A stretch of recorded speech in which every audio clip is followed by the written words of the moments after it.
Hey Morningstar, you may not realize it, but 5% may be all you need to have a better, brighter future. I mean, think about it. If your income went up 5%, would you feel a little better about your potential, your ability to pay the bills, save, and give back to God?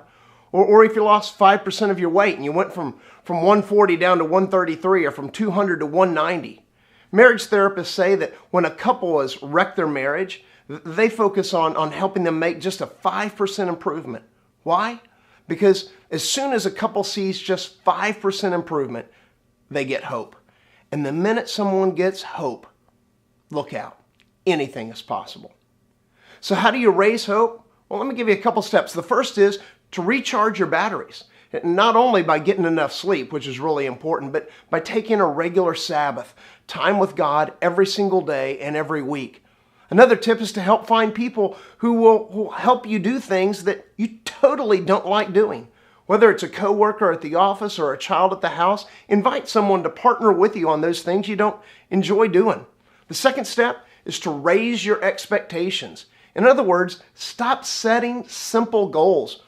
Set the bar a little higher. Aspire to do what you don't think is possible.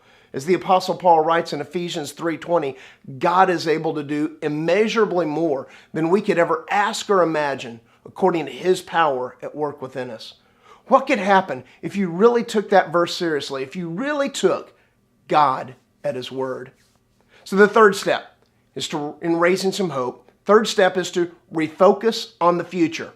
See, this afternoon, I'm gathering with a couple of our pastors to begin dreaming about what God may be calling us to do 5 years, 10 years down the road. Asking the question, what if? Hey, just saying that reminds me of the if gathering this weekend here at Morningstar for our ladies. Friday afternoon and evening, then Saturday morning and afternoon. But listen, even if you're not a pastor on staff or even if you're not attending this weekend's event, what would it be to meditate on what Jeremiah 29:11 means to you? For I know the plans I have for you, declares the Lord, plans to prosper you, not to harm you, plans to give you hope and a future.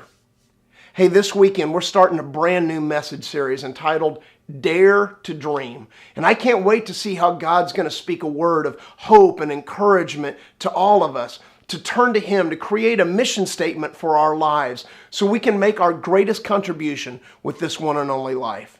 And until then, remember the message from last weekend, that instead of looking outward to others or even inward to find out our true identity, to look upward. Because ultimately who we are is rooted in whose we are. And when we know whose we are, then suddenly we have a brand new full arsenal of hope. Remembering that in Christ, when hope seemed defeated, lost, crucified, buried in a tomb, sealed shut with a stone like weighing tons, God rolled that stone away and God raised it up. He resurrected it because with God, all things are possible.